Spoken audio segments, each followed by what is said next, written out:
down to my allotment plot for about 4 days in a row. It's been 4 days since my last vlog.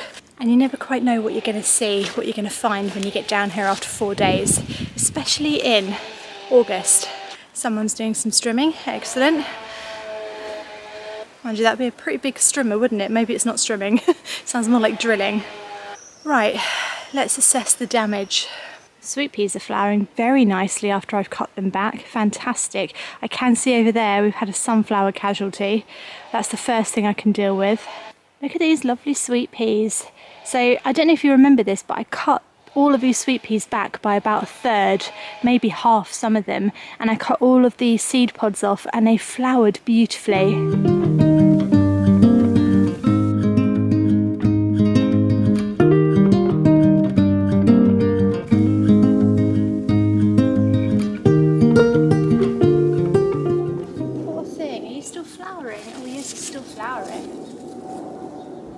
Problem is I didn't put a taller stick in. I've kept the small sticks, but well, we did what we did. Oh dear. It's sort of finished as a flower, to be fair, but I was just hoping just to keep it upright for a little bit longer. I think it looks quite nice upright, doesn't it? Oh no, no. Are you not going to cooperate, mate?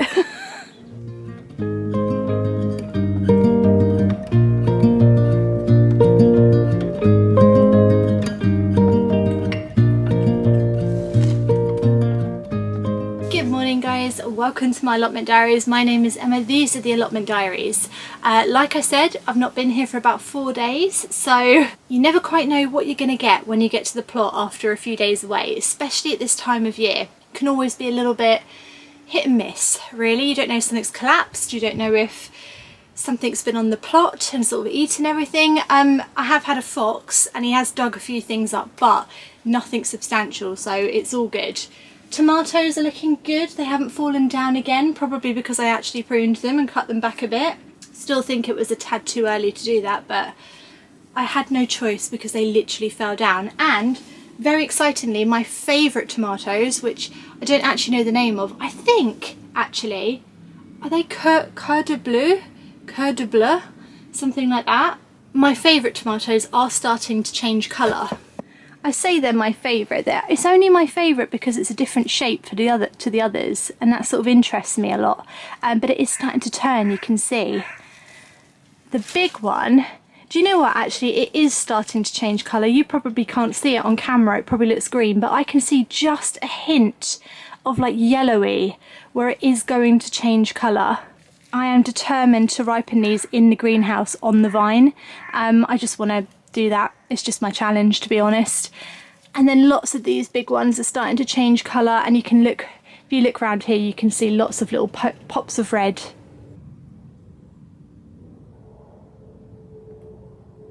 Yeah, it feels like quite a nice day to be down here.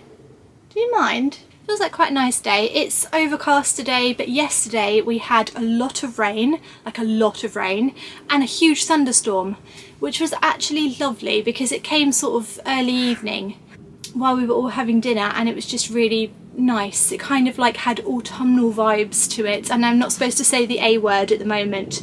No talking of the next season, though we do have to prepare for it.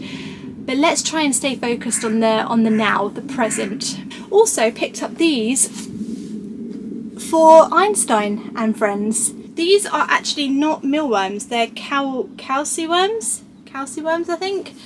They had mealworms and they also had these, and I thought he's never really had these before, so I picked these up. And that is a big old, I mean I'm sort of thinking, I'm going to say it again, I'm sort of thinking of going into autumn, winter time, and starting to stock up on any bird food, because at the moment you might find a few offers on it, because people aren't really thinking about buying their bird food at the moment. It's when we get into the colder months that people go, oh, I need to get some mealworms, or I need to get some bird food. So if you go have a look around at the moment, I think this one was on offer. I think it was on offer, but yeah, that you might find a few little sneaky bargains with bird food at the moment, and it's a good time to stock up on it. The weather just turns very quickly, the birds rely on the food, and you really do want to have it to hand. Right, first thing I'm going to do, I'm looking out the greenhouse as I'm talking to you, and I'm seeing the pumpkins. They are looking marvellous, absolutely blooming marvellous. If you followed these vlogs last year, you might have known that I really struggled with the pumpkins and they just did not get going. This year they are overtaking the archway. They're doing exactly what I wanted them to do.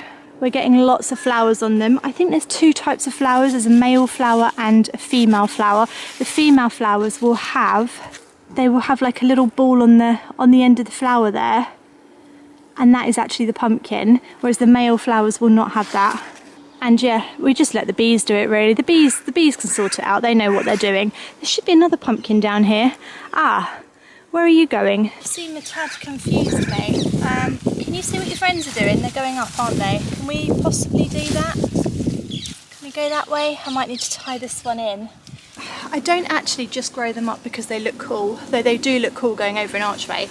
There's actually logic behind it, so it keeps the pumpkins off the ground, which can be helpful for a few reasons. Firstly, it stops predators getting to them, the slugs and snails.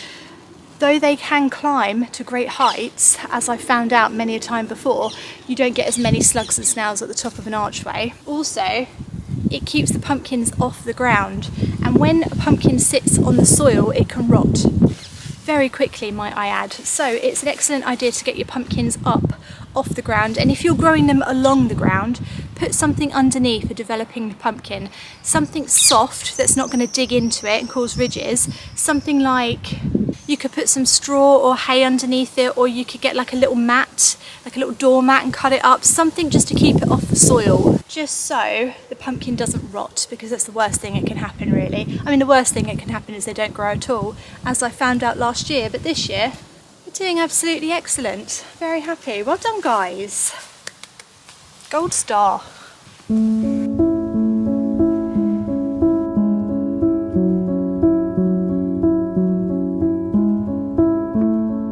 This might need to come down today, I don't know. I'm undecided. It's such a shame because I've still got so many sweet pea flowers on it.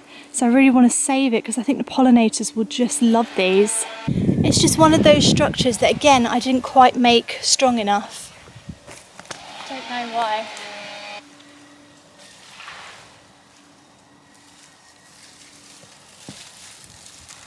It's just going to come down again. It's just going to come down again and again, but I know it's just going to keep falling down, but you know what? I just want to keep it upright long enough for these flowers to be of use to the pollinators. And it's only one side that's flowering now. So I know it's only a couple of plants that are still going, but they are beautiful. I will miss them for a whole year when they're gone. And I think, like I said, let's leave them to the bees if we can.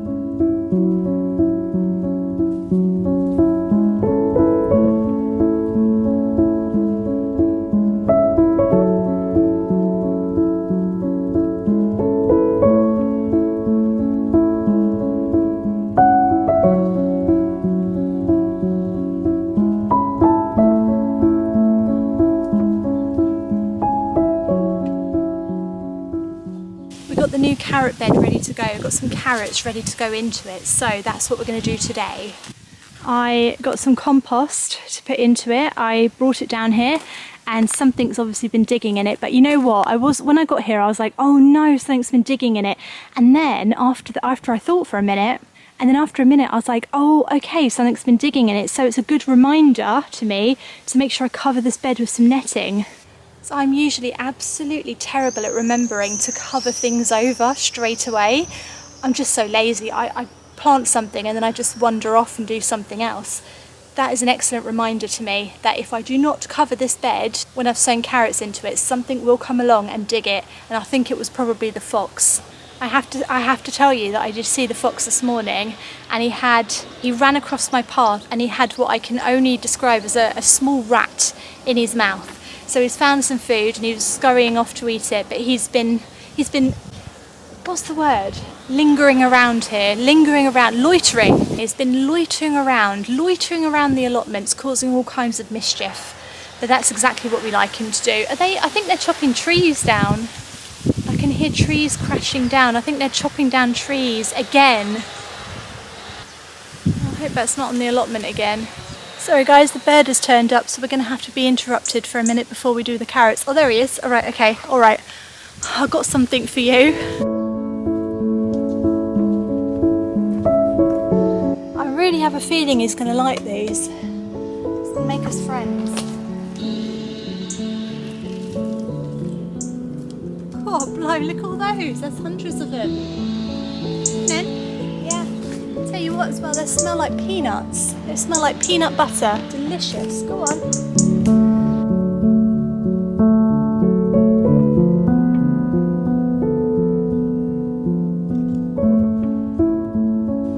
Every time I try and film him, he sees me and then he flies off somewhere. But we are building a bond. Oh, I can see him. He's right up there, right at the top. Oh no, sorry, that was just a red leaf. Oh gosh, I need to get my eyes tested.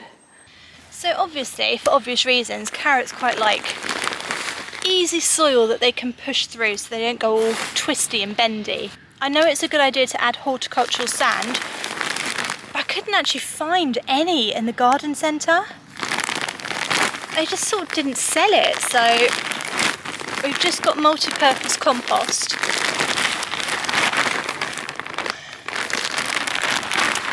Big old bag. This should give it a really nice growing material to grow into. I think I'm going to water it before I put the carrot seeds in, because they are so tiny that if I put them in and then water it, it will pull them down under the soil and they'll get lost forever. So if I water the bed first and then sow the seeds on top, it will just work better, and that's it.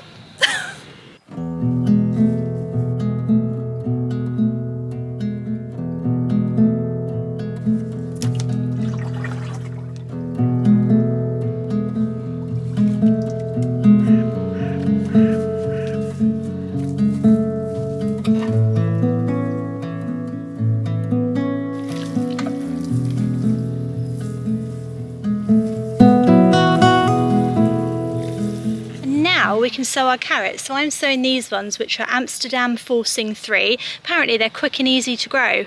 We'll find out. We'll find out together. Because this is quite a big bed, I mean it's a huge bed, I can sow them quite thinly, in theory. Right, here we go. Always easier, I think, to pour the seeds into your hand and then pinch and scatter instead of just pouring from the packet, because you just have a lot more control. So we're just going to, from a height, scatter them. Because this is new compost, we shouldn't have that many weeds come up. So these should all be carrot seeds. Right, that's far too thickly. So can you see how I've just gone over it 3 or 4 times? Yeah, don't do that. That's completely wrong. But it's what we've done now. So there we go, they're in. Right, same process again, but with compost this time, just to cover them over. And they've already had some water. I just want them to be covered over, so I can't see any of them. I don't want to see you anymore, guys. Come on. Right, so now I just need to find something to cover it with, and that's just to stop things from digging in it at this stage. The birdie has come back a few times, but he's very, very wary of me. I did catch him once having some of the worms. He does like them, but he's just very wary.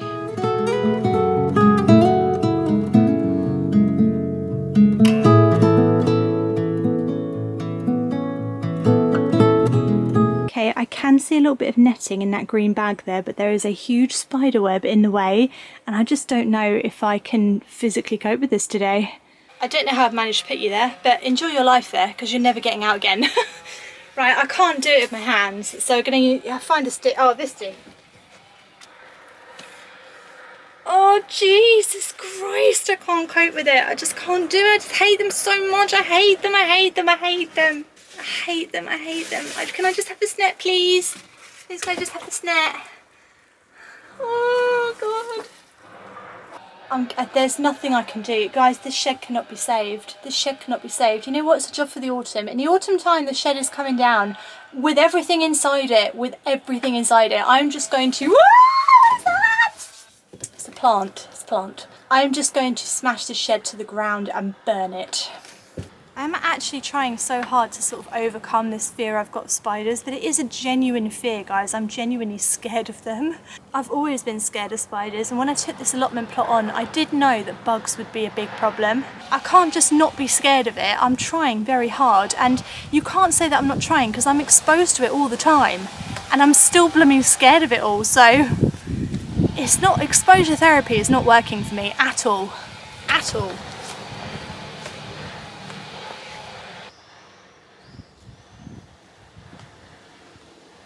I've actually sliced my finger open in all of the excitement, and all the shed excitement, and it really hurts.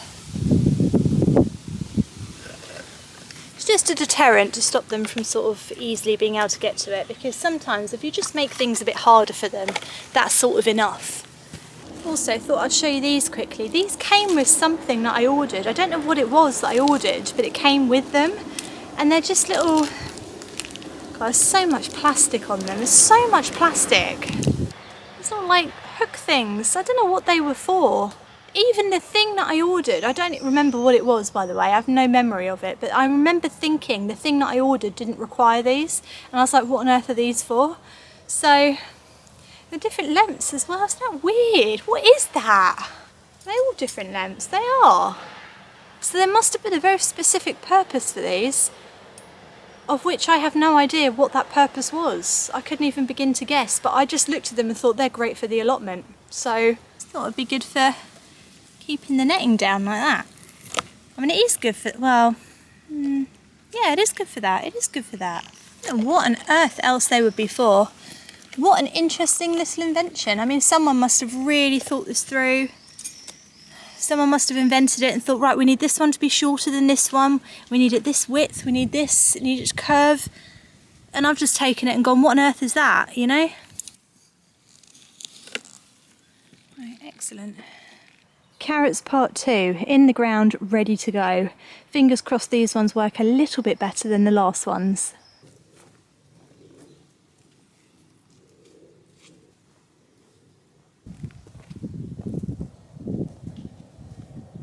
And then of course we've got these carrots here, which I did pull quite a few up. We got quite a few good sizes, not bad, and it basically thinned them out by me pulling some up. But you know what, I came to the allotment yesterday just to drop off that soil with my husband, and I said, oh, do you want a carrot? As a bit of a joke, and I pulled one up and it was massive. It was really good size. So, I'm thinking they might be ready to pull up now. There is something very enjoyable about pulling up carrots. It is... Ah, see? Now that's not a terrible carrot, it's really not. And actually I have a recipe that I need carrots for, so I'm sort of hoping we get a few. Oh yes! Oh fantastic, look at that one. That is brilliant, that is. Wow! Blooming heck! I wasn't expecting this. I just want one that Bugs Bunny would be proud of, you know? Would he be proud of that? Maybe. I'm quite proud of that. I'm so hard on them sometimes. Wow!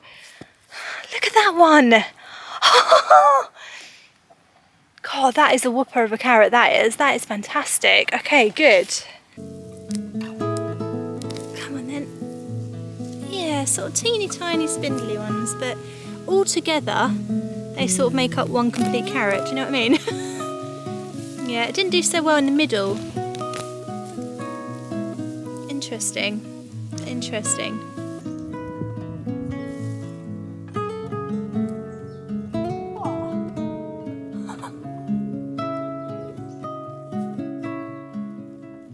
Not a terrible harvest at all. Very, very small. Very, very small, most of them. A couple of whoppers, but when I say whoppers, not as big as the first one that I pulled out the other week. But I tell you what, I'll be able to use them, and I now have this bed free again, which is, oh, there's another one in there, which has got the horticultural sand in here, and the soil is absolutely fantastic for carrots. I mean, it really is. I might have to dig some of these out.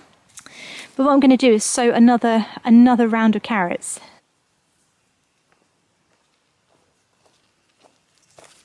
Right, I actually had a different variety sent to me by Seedcraft, a seed subscription service, and these are Catrin. Catherine carrots, so I think I might sow those in here just to have a different variety going on, mix it up a little bit. The difference this time round is that I will thin them out. I will thin them out before they get too big, because I think that is probably the reason they didn't get very big. And also I will try very hard now not to oversow.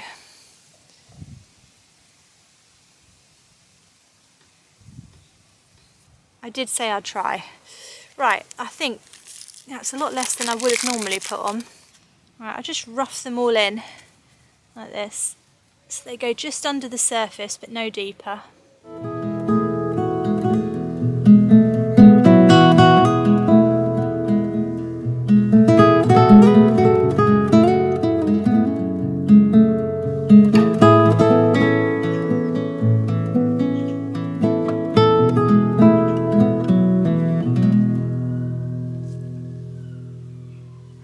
Right, a bit of a fleeting visit. The weather's not great, is it? It's not. It doesn't really feel like August.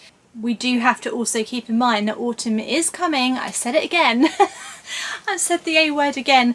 It is coming, guys, and it is time to start preparing for it. August is a great month to get your ducks in a row, sort out your plots, start planning all those autumn jobs, and perhaps start seed sowing for the autumn winter, which is exactly what I'm going to be doing over the next couple of weeks. I know sometimes people get frustrated when they watch these vlogs, and I've had a few accusational comments of people saying that I'm creating drama for the sake of it. I certainly am not. I really am this scatty. This really is me. Ask anyone, ask my family, ask my friends. This is literally my life. I often will make the same mistake over and over again. I often will be lazy and not want to bother, you know, staking tomatoes and let them fall over and then panic about it later. This is just who I am as a person, and I cannot be the only one out there like this. I cannot be. I always appreciate the comments. I do read them when I can. Sometimes I avoid reading them on purpose because I'm concerned that I'm going to read something that's going to upset me, and it does stay with me and it does really upset me. I put a lot of effort into these, and if I put like a 20-minute vlog up and I've spent time on the camera angles and making it look beautiful, making it feel nice and like you can escape for 20 minutes, you know, into another world, into nature, and then I just get blunt comments like, you should have just tied your tomatoes in, why don't you tie up your tomatoes? Well, that's gonna die, why didn't you take our advice? It's like you've missed the point of the vlog. I don't need you to tell me all the time what I'm doing wrong. Just enjoy the vlog. Just enjoy the 20 minutes of being in nature and all the different camera angles I use and seeing the bees and stuff. Like, just enjoy it for 20 minutes. It doesn't, I'm not always asking for advice. Otherwise I would just come on and just ask a question and that would be the end of the video. Does that make sense, guys? But anyway, I just want to say, because the comments have been pretty wild this year and I really wasn't expecting it. But there we go, I guess that's just sort of the nature of YouTube, isn't it? Anyway, we're going into August. I might go to 2 allotment vlogs a week and then 1 Sunday gardening vlog, just for a little bit, just because things are slowing down a little bit. There's not as much to do, but then also there is a lot to do because I have a lot of plans. So we'll see. Anyway, big ramble at the end. Hope you've enjoyed the vlog today. If you have, do leave me a little thumbs up. Leave me a comment if you like. Keep it nice. Don't break my heart, please. And I will see you again on Wednesday. Have a wonderful gardening week, everyone. See you Wednesday. Thanks for watching. Bye.